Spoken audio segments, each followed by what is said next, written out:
प्यारे साथियों नमस्कार। नेक्स्ट गुल एग्जाम पे आपका बहुत बहुत स्वागत है। साथियों आज की इस वीडियो से हम लोग आपका रेशियो टॉपिक स्टार्ट करने जा रहे हैं। देखिए आगे आने वाली कोई भी एग्जाम हो, अगर उसमें आपका मैथ आ रहा है, तो अगर मैथ आ रहा है और उस मैथ में आपको मैथ ही नहीं आ रहा है, मेरी बात समझ ना, तो आपका एग्जाम कहीं ना कहीं वो खराब हो जाएगा। अर्थात आप हिंदी जीके में कितनी भी मेहनत कर लेना, अगर ये सब्जेक्ट वीक है तो सिलेक्शन नहीं होगा। वो समय अलग था जब 4 में से 3 सब्जेक्ट पे आपका सिलेक्शन हो जाता था।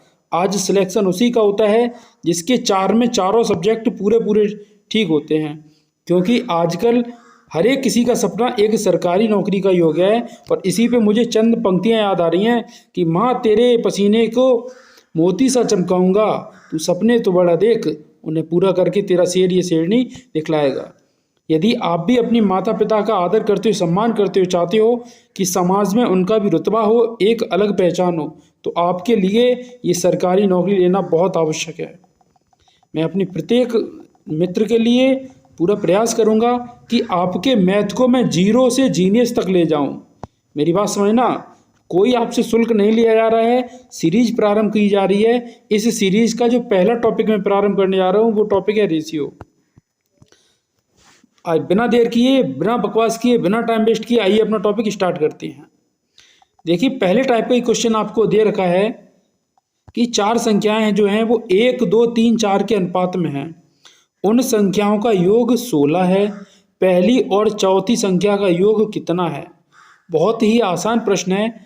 देखिए जिसे आता है उसके लिए आसान है, और जिसे ये प्रश्न आता नहीं है उसके लिए हिमालय पे चढ़ने जैसा खतरनाक प्रश्न है। तो कुछ नहीं करना। देखिए रेशियो में अगर हमें योग दे रखा है तो जो हमें दे रखा है अनुपात के साथ हमें वही करना पड़ेगा। इन्होंने योग 16 दे रखा है तो अनुपात को भी हमें योग करना पड़ेगा। अर्थात हम अनुपात का योग करते हैं तो देखिए इस हिसाब से हमने पाया कि टोटल ये 10 हो गया। कितना हो गया? 10। क्वेश्चन ने दे रखा है योग 16 है, हमारे हिसाब से योग 10 है। अब हमें चाहिए क्या? उन्होंने बताया कि पहली और चौथी संख्या का योग, तो 4 और 1 कितना हो गया? 5 हमें ये चाहिए। काटो इसे। आप काटने के लिए थोड़ा अलग यूज़ कर सकते हैं। 5 एकम 5, 5 दूनी 10, 2 से 16 कटा तो 8 बार। इस हिसाब से आपका ऑप्शन सेकंड बिल्कुल ठीक हो जाएगा। जो आपका आंसर है वो 2 बन जाएगा। बात समझ में आई? अगला क्वेश्चन देखिए। अगला बहुत ही आसान प्रश्न है। क्वेश्चन आपकी स्क्रीन पर बताया गया कि अगर यदि x बराबर 1/3 है, क्या है? यदि x बराबर 1/3 y की है और y बराबर, जो y है आपका वो 1/2 z के बराबर है, तो पूछा जा रहा है कि x y z तीनों का रेशियो क्या होगा? ये भी बहुत ही आसान प्रश्न है, ठीक उसी प्रकार से जैसे पिछला था। मुझे करना क्या है यहाँ पे हम लोगों को वो समझिए। सबसे पहले हम ये देख लें कि अगर x बराबर 1/3 y दे रखा है तो इसका मतलब ये है कि x/1 है और y/3 है। अगली लाइन में दे रखा है y बराबर 1/2 z, तो इसका मतलब है y/1 और z के बटे में 2। यहाँ से हमें रेशियो मिला कि जब x 1 है तो y है 3, और जब y 1 है तब z है आपका 2।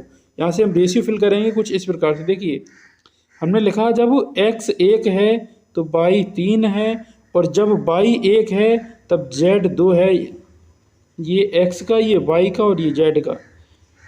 देखिए खाली जगह पे हमेशा पड़ोसी पहुंचता है। 3 यहाँ पहुंच गया, 1 यहाँ पहुंच गया, 1 एकम 1, 3 एकम 3, 3 दूनी 6।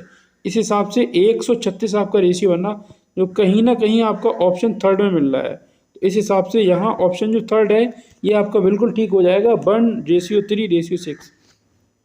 देखिए रेशियो भरना बहुत आसान है।